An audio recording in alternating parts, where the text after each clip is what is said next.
All right, people, you guys are watching the Nomadic News video. This is I believe, our fifth ever Nomadic News video. Oh, I have mistitled the video, but I'll edit that real quick.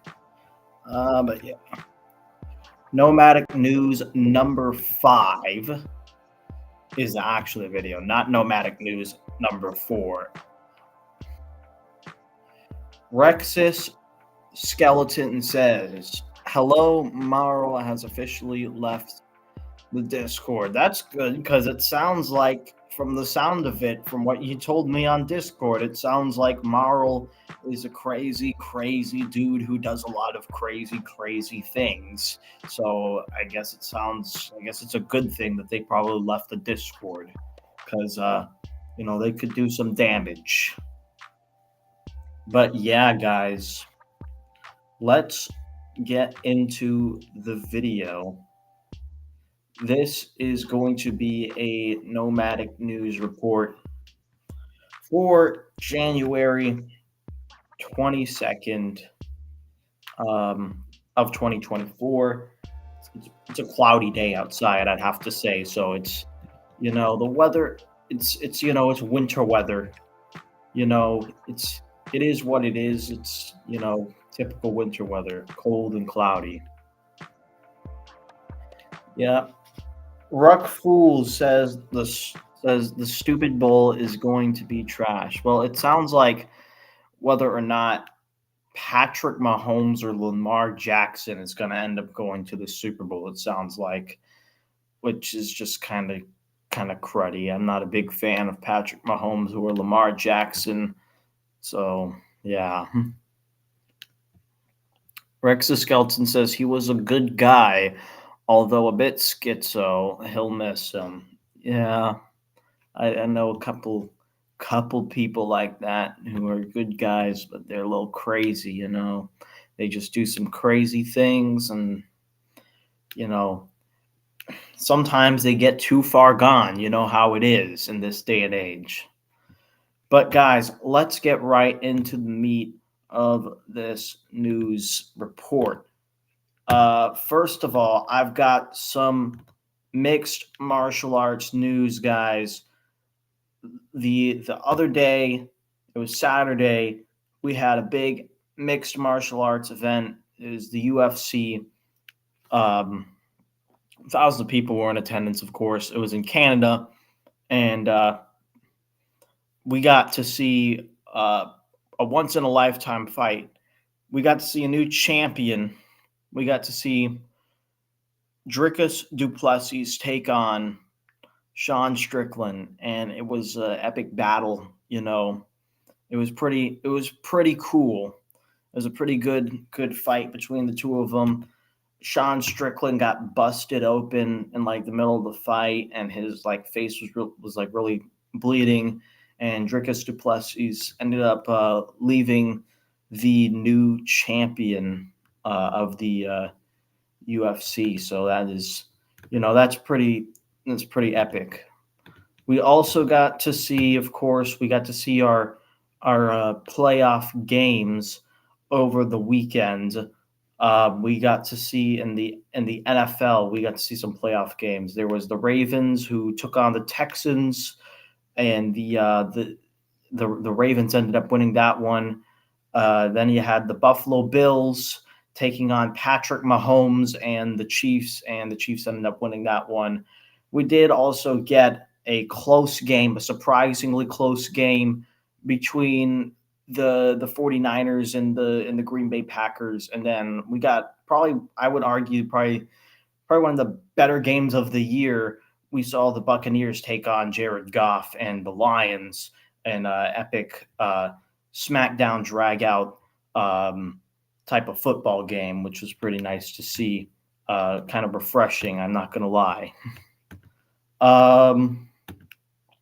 Let's look into some political news, shall we? Because we got some more news coming up. In recent news, in Ireland, there is some riots going on because the people of Ireland are they're not very happy. They're not very happy because some Arab immigrants have came into their country illegally, and one of these illegal Arab immigrants ended up stabbing a child outside of a school, and of course the people in Ireland went ballistics, and you know there was a bunch of riots and stuff, and the left tried to smear them as hateful and stuff, but they don't know the reasons behind the riot. They didn't maybe they were being intellectually disingenuous, but it sounded like a lot of them didn't know why people in Ireland were rioting and just went on to blame the far right, which if they didn't know, the reason they were rioting was because some kid got stabbed, and that's like a public outrage. And Conor McGregor from the UFC spoke on it as well. He's very vocal on the situation over there, and yeah, it seems like quite the situation from what I hear. Um, and other news, what we're seeing in on the other side of the world is that Joe Biden has decided to go and bomb the Houthi rebels in Yemen. A lot of people thought that this was going to kick off some sort of third world war or something because Joe Biden is attacking another country. But if you ask me, I think this is like the rare time that Joe Biden actually makes the right decision, because the Houthis are directly attacking international trade and are trying to screw over everybody. And nobody wants to see those Amazon packages come late. So, it's actually one of the rare times where the action to go bomb the other nation is actually pretty much justified, because the Houthis basically started it and brought it upon themselves. Unfortunately, a couple of Navy SEALs died the other day in a skirmish against the Houthis out at sea, which is pretty unfortunate. But so far it seems like the situation is basically under control for the most part. I've got some other news as well. Other news is that Ron DeSantis has essentially suspended his presidential campaign against Donald Trump. That's right, guys. You heard me right. Ron DeSantis has essentially suspended his presidential campaign. He's endorsed Donald Trump for president, and he actually went and made a video the other day about him dropping out, and about him saying that he's basically proud of what he's done so far for the most part. I'm going to try to pull this video up for you right here, after I screen share this real quick. All right, here's the video. Home is a reminder why I've chosen public service, from joining the United States Navy and serving in Iraq to representing the people in the U.S. Congress, and now serving as governor of Florida. And it reminds me why I decided to run for president, to fight for those who have been forgotten in this country. This is America's time for choosing. We can choose to allow a border invasion, or we can choose to stop it. We can choose reckless borrowing and spending, or we can choose to limit government and lower inflation. We can choose political indoctrination, or we can choose classical education. These choices are symptoms of the underlying struggle to ensure that constitutional government can endure and that Western civilization can survive. And we launched this campaign to bring accountability to government, regain sovereignty at our border, and restore sanity to our society. We cannot succeed as a country if we allow our nation to be invaded, our currency to be debased, our cities to crumble, and our kids to be indoctrinated. The DC elites who facilitated this mess do not care about you and they do not work for you. They work for themselves. They seek to accumulate power at your expense to pursue an agenda that is harmful to the American people. Citizens do not serve politicians. It is the duty of politicians to serve you. Talk is cheap. Actions speak louder than words. Reversing the decline of this nation requires leadership that delivers big results for the people we are elected to serve. I have a record of leading with conviction, championing an agenda marked by bold colors, delivering on my promises, and defeating the people who are responsible for our nation's decline. That is the type of leadership we need for all of America. Now, over the past many months, Casey and I have traveled across the country to deliver a message of hope that decline is a choice and that we can, in fact, succeed again as a nation. Nobody worked harder, and we left it all out on the field. Now, following our second place finish in Iowa, we've prayed and deliberated on the way forward. If there was anything I could do to produce a favorable outcome, more campaign stops, more interviews, I would do it. But I can't ask our supporters to volunteer their time and donate their resources if we don't have a clear path to victory. Accordingly, I am today suspending my campaign. I'm proud to have delivered on 100% of my promises, and I will not stop now. It's clear to me that a majority of Republican primary voters want to give Donald Trump another chance. They watch his presidency get stymied by relentless resistance, and they see Democrats using lawfare this day to attack him. Well, I've had disagreements with Donald Trump, such as on the coronavirus pandemic and his elevation of Anthony Fauci. Trump is superior to the current incumbent, Joe Biden. That is clear. I signed a pledge to support the Republican nominee, and I will honor that pledge. He has my endorsement because we can't go back to the old Republican guard of yesteryear, a repackaged form of warmed-over corporatism that Nikki Haley represents.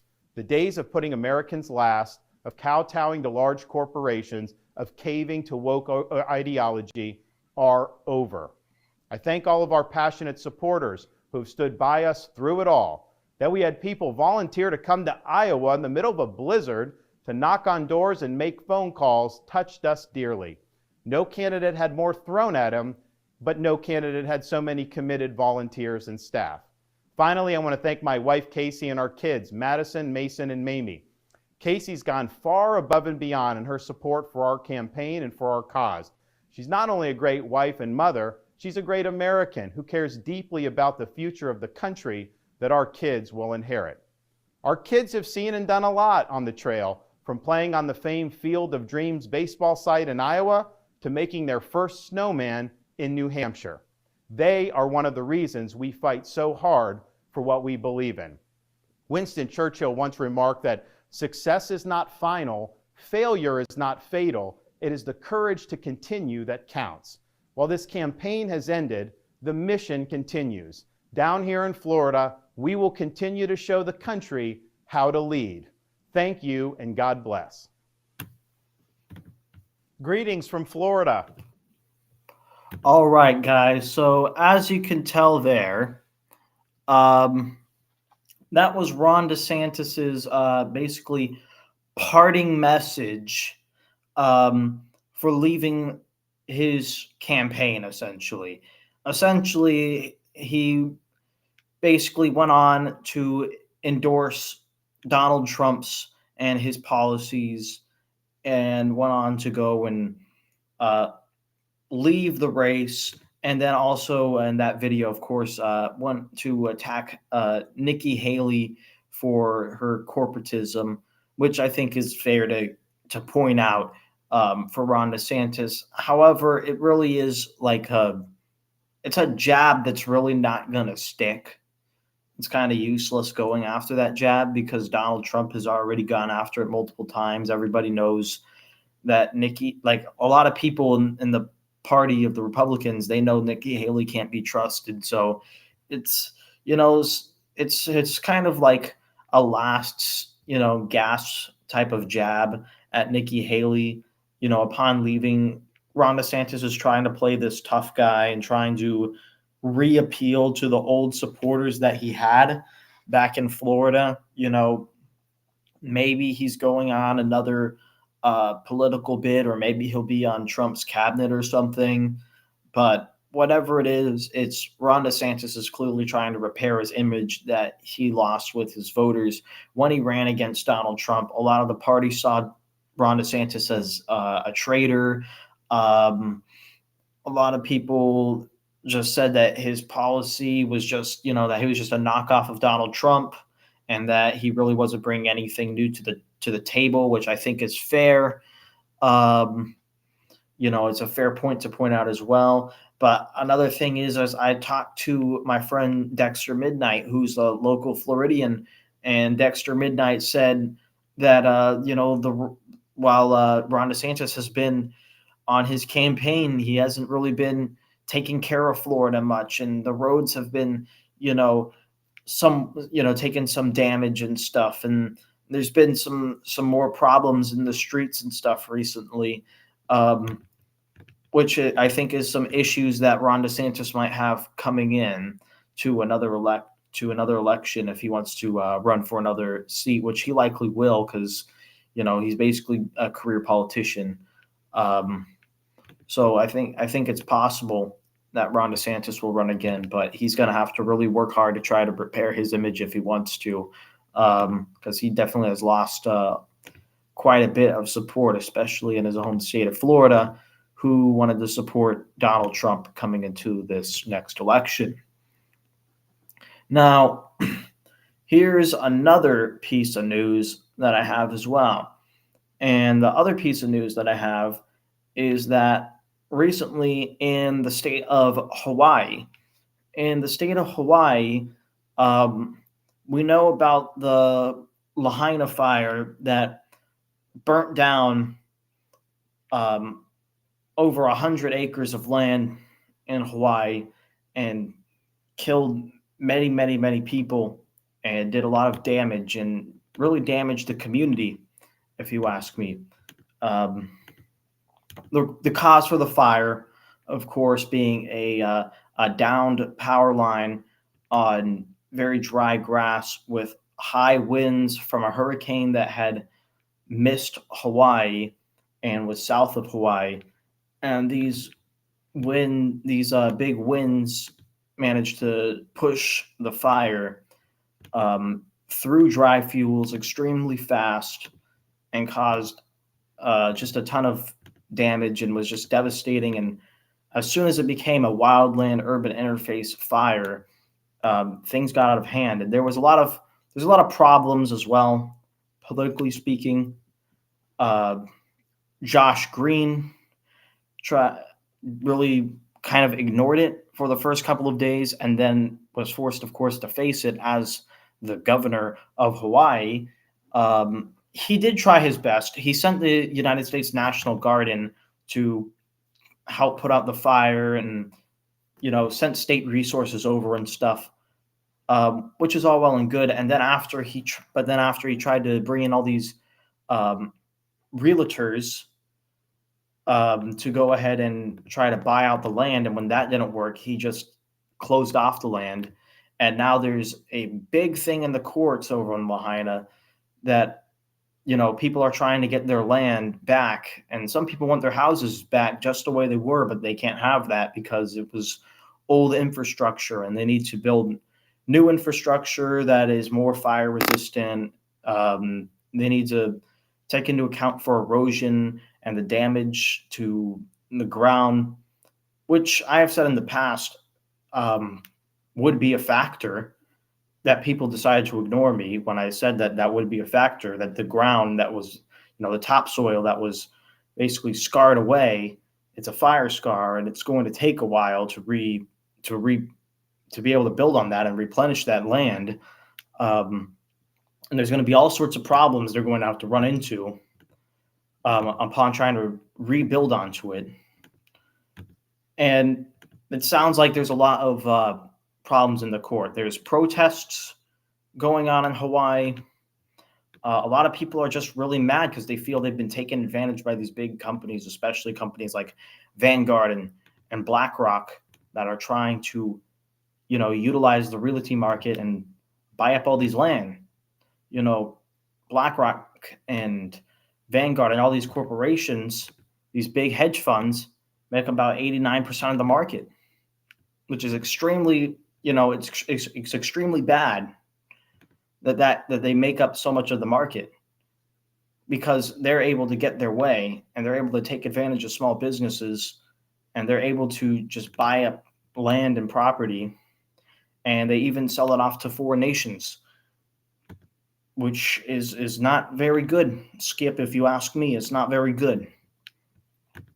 And people have gone in and people have started speaking out about that. They've been protesting. RFK Jr. went over to Hawaii recently and campaigned, did a big thing over there, and has talked about Maui in the past and trying to help that community heal and replenish to the best of his power. And today, RFK Jr. also released a video in other news.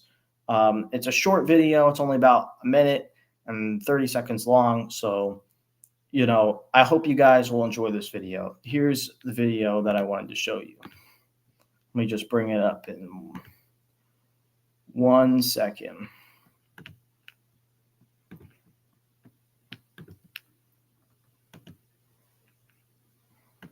The driving force behind wars in this country have been a group of people called the neocons that are embedded in the State Department.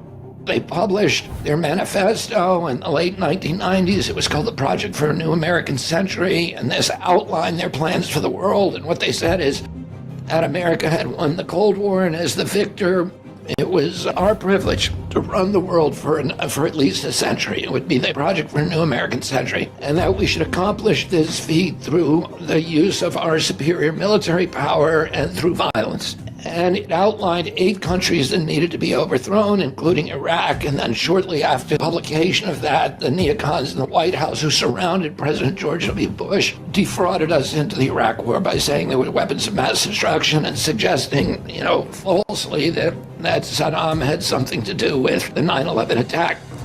Now, that war cost us in the end about $8 trillion. We left Iraq worse than we found it. We killed more Iraqis than Saddam Hussein. The country is now an incoherent battle between Shia and Sunni death squads. We created ISIS.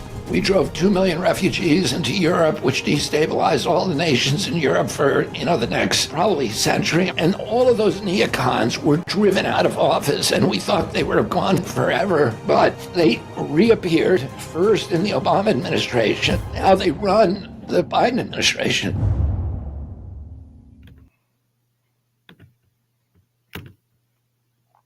So that's the message today released by the Kennedy campaign, trying to tell us about the dangers of the neocons and how these people have essentially, as bureaucrats, have basically been able to take over foreign policy in the United States in many damaging ways to try to basically support a form of imperialism, which has proven to not be very effective over the last couple centuries or so.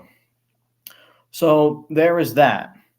And the final news today that I have for you guys is the Epstein client list. We all know about Jeffrey Epstein, the pedo island in the middle of the Caribbean. A bunch of different people recently were put on that list, and many of them are people inside of Hollywood. Many of them are people in politics, and many of them are people, who are like big TV stars, and so a couple of them are also pilots, and many of them are dead as well. So we are waiting as a country to see what is going on with the Epstein documents, and I cannot wait to get to the bottom of that, because boy, oh boy, is there going to be hell to pay when those names are all released. And it's going to be quite interesting to see the story and the cover-ups they're going to try to make for some people, for sure.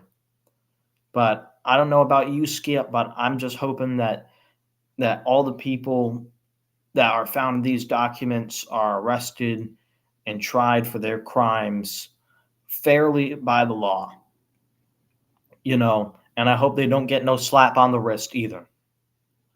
Anyways, that is the end of this Nomadic News video. Be sure you guys leave a like, leave a comment, share, and subscribe for more content just like this one right here, right now on the Nomadic Cole YouTube channel. Be sure you guys leave a like, leave a comment, share, and subscribe for more.